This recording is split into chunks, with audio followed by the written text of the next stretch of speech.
Since Shang-Chi is the latest MCU origin movie to be released, I'm going to sit down and rank all of the MCU origin movies. What's going on, guys? I'm Chris, and welcome back to another video. Today I'm going to be ranking all of the MCU origin movies from my least favorite to favorite. Now, I'm not going to be including movies like Black Panther and Spider-Man Homecoming, even though they are the first individual movies for those characters.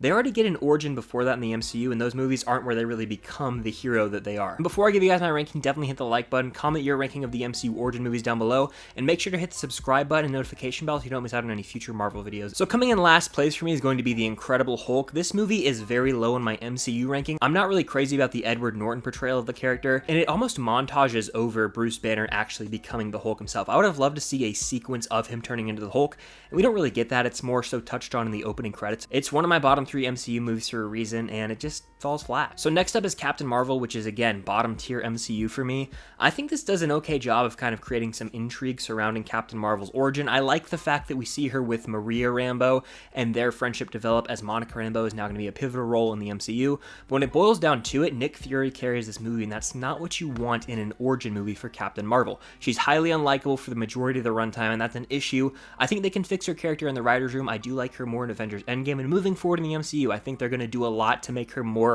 likable to the masses, because I know a lot of people aren't a fan of Captain Marvel as a character, but as an origin movie, it's just very meh. So next up is going to be Thor, one of the Phase 1 movies, one of the first MCU movies. I remember seeing this movie at the Dollar Theater, and I enjoyed it. I had a fun time for what it was. As an origin for Thor, I think it's really effective because we get all that world building of Asgard very early on, and we see that epic battle with the Frost Giants. I still really enjoy that action sequence in the MCU. And of course, getting the whole entire story on Mjolnir and its powers and how Thor has to learn to be able to lift it again so he's worthy again, all of that's going to come into play later in the MCU, so it's pivotal because of that.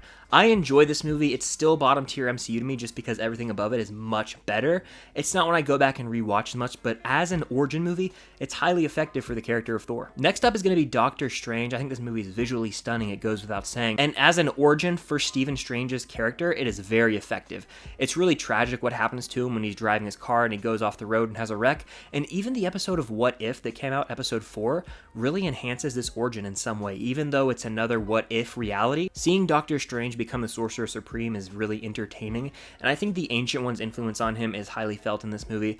I like Doctor Strange as a character, and this is a really solid origin for who he is. He's going to have a pivotal role moving forward in the MCU. So next up for me is going to be Captain America, the First Avenger. This is a classic MCU movie in my eyes. It's one of the original ones. I have fond memories of seeing it in theaters, and it does such a great job of telling the origin of Steve Rogers as Captain America. They set him up as this scrawny kid who isn't afraid of a fight, even though he's oversized by just about every opponent he goes up against, but he still really will stand up for what he believes in. They do a great job of showing that before he takes the serum and becomes big ol' bulk Chris Evans. Seeing his relationship with Bucky Barnes would plant seeds that would come to fruition later in the MCU. His romance with Peggy is one of the better romances in the MCU, and Red Skull as a villain is highly one-dimensional and just, oh, I want to take over the world, but I still think that he's one of those iconic MCU villains, even though he's not one of the best.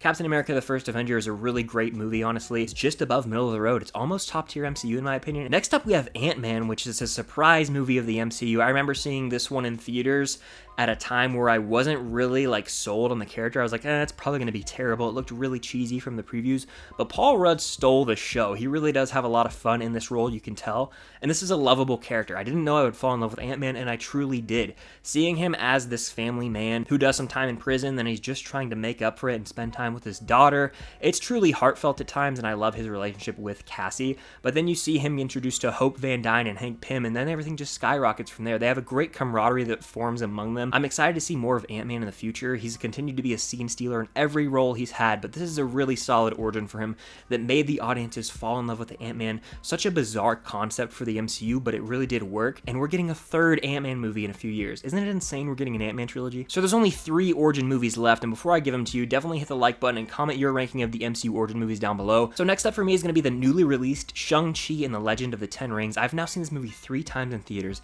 Each time I've enjoyed it more. It has a very high rewatch value, and Shang-Chi as a character is so cool. I just want to hang out with the guy. Simu Liu owns it, and he's kicking ass wearing his Jordans and his super sleek outfit with the dragon scale. This movie rocks. The lore and world building as well is so creative and unique. It immerses you into this world.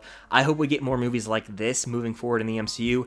The movie's hilarious, and you really do fall in love with Shang-Chi as a character. I think he's going to be the future of the MCU. We got to see more of him soon.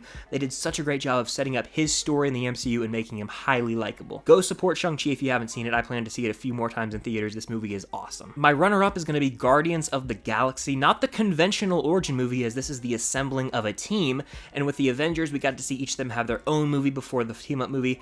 In this one, we get to see all these characters come together to create the Guardians of the Galaxy over the course of one movie, and they do a damn good job. This is one of the most original, fun MCU movies. The soundtrack is an absolute bop, and one of the greatest soundtracks in movie history. I think years from now, this movie will be looked at as a genuine classic. It is one of the most rewatchable movies in the MCU. You love each of the different main Guardian characters for different reasons, and they create such a lovable space family.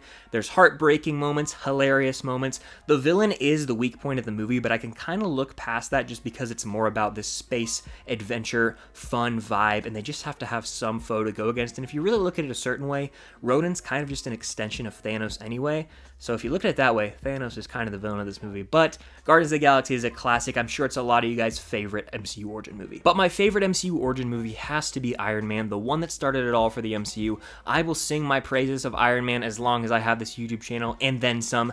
I truly love this movie. I've seen it so many times. Robert Downey Jr. owns the role, but the opening of this movie, where we see Tony Stark riding in the Humvee saying, "Oh, no gang signs, I'm kidding, throw it up, to peace." And then he's like, "Good God, you're a woman." He's throwing these snarky one-liners, setting himself up as this snarky character who's super sarcastic. And then we see the missile go off and he gets captured. Then we do a little flashback and we see his life leading up to those events. And then in the cave with Yinsen is some of the best character building we see in the entire MCU. As Tony switches his perspective, these weapons are not helping out. They're causing a lot of damage and even being used by the people we're trying to stop. When he gets back and has the press conference, the movie skyrockets from there.